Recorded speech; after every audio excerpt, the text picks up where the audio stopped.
Monsieur le Président de l'Assemblée nationale, honorables députés,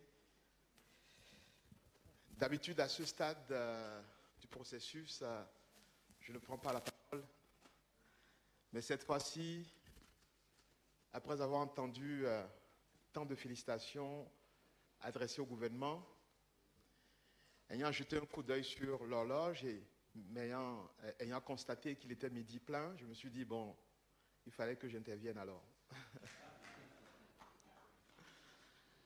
Vous savez, nous pouvons tous être fiers de ce qui a été accompli pendant les 4 années qui viennent de s'achever. Je voudrais vous retourner les félicitations que vous avez adressées au gouvernement dans son ensemble et à l'équipe du ministère des Finances ici.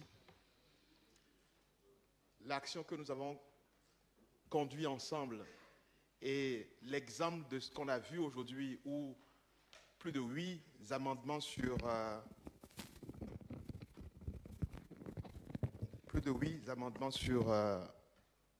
10 ont été acceptés. Et pour ceux qui n'ont pas été directement acceptés, ils ont été pris en charge pour études complémentaires et probablement seront mis en œuvre en gestion au cours de l'année, une fois que les études, les analyses complémentaires auraient été effectuées. C'est dire combien la relation que nous avons entretenue a été constructive. Tout à l'heure, on a parlé de beaucoup de choses. Je voudrais que, en donnant quelques exemples, que vous vous rendiez compte de façon concrète des effets de ce que nous avons pu réaliser ensemble pendant les 4 années qui s'achèvent.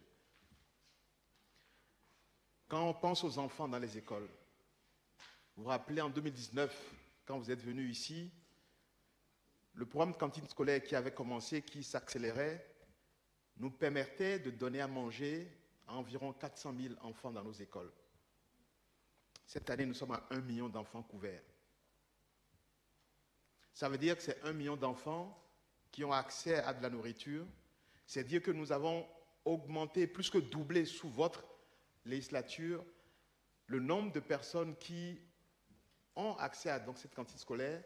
Donc, amélioration de la nutrition infantile, amélioration de la capacité des enfants à pouvoir rester à l'école, amélioration de la capacité des enfants à pouvoir, à cet âge-là, développer leur intellect et être de meilleurs cadres, de meilleurs députés, meilleurs dirigeants demain.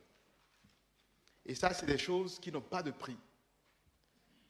Et ça, c'est un effet concret que je voudrais que vous gardiez à l'esprit parce que c'est grâce à vous, grâce aux moyens que vous avez donnés au gouvernement, grâce aux amendements, aux sollicitations, aux alertes que vous posez, qu'on a pu réaliser ça. Mais je peux donner le même exemple aussi sur d'autres sujets, notamment les infrastructures. Nous avons tendance à voir dans les grandes villes, on a parlé tout à l'heure d'asphaltage, des villes qui s'embellissent, etc.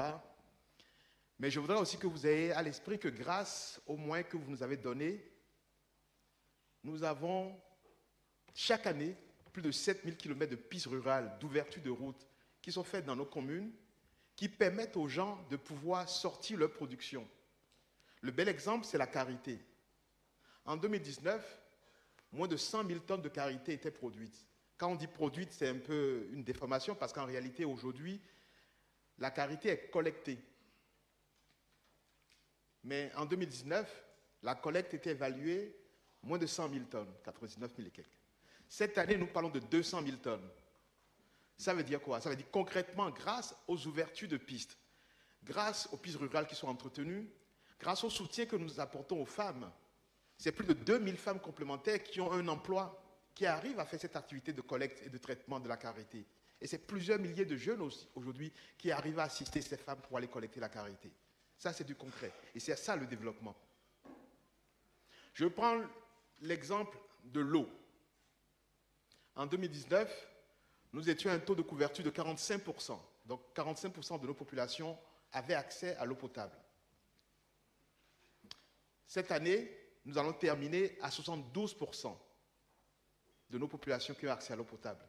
C'est plus de 3 millions de Béninois qui ont accès à l'eau potable sous votre mandature, grâce à vos efforts. Et ce n'est pas seulement ça. Ce qui est intéressant, grâce à l'action commune que nous avons menée sur le secteur de l'eau, c'est que, vous avez vu, il y a eu toute une réforme du secteur de l'eau. Il y avait des villages où les femmes, les jeunes allaient chercher la bassine de 25 litres à 25 francs, 50 francs et même 75 francs la bassine. Grâce à la réforme, aujourd'hui, le prix à uniforme, c'est 15 francs la bassine d'eau. Et sur chaque 15 francs collectés, il y a 3 francs qu'on met de côté pour entretenir et renouveler les équipements. C'est-à-dire que ceux qui ont maintenant accès à l'eau, on s'assure que pour toujours, ils aient accès à l'eau. On dit souvent que celui qui a connu quelque chose, quand il le perd, il est beaucoup plus malheureux que celui qui ne l'a jamais connu. Et donc, nous veillons à ce que quand nous apportons quelque chose aux populations, qu'on mette en place la gouvernance, le cadre, pour que ce quelque chose-là dure. Et c'est le bel exemple, c'est l'eau. Et cette idée qu'on a dans l'eau, qu'on a pu faire ensemble sur les 4 ans, de dire on réforme, on fait des investissements, on met en place une gouvernance pour que ce qu'on fait se poursuive et reste stable et durable. Même chose dans le domaine de la santé. Effectivement, dans le domaine de la santé, les réformes ont mis du temps, les investissements ont démarré. Vous allez voir dans les semaines qui viennent, les mois qui viennent, des nouveaux hôpitaux, des nouveaux centres de santé, etc. Mais toute la gouvernance est en place, le contrôle des structures sanitaires en place. Aujourd'hui, les médicaments, quand vous allez dans une pharmacie, vous avez moins peur d'acheter un médicament. Parce que toute la réforme dans le secteur pharmaceutique permet aujourd'hui d'être plus en confiance. Il n'y a jamais zéro risque, hein, mais on est plus en confiance aujourd'hui quand on va acheter les médicaments. Etc.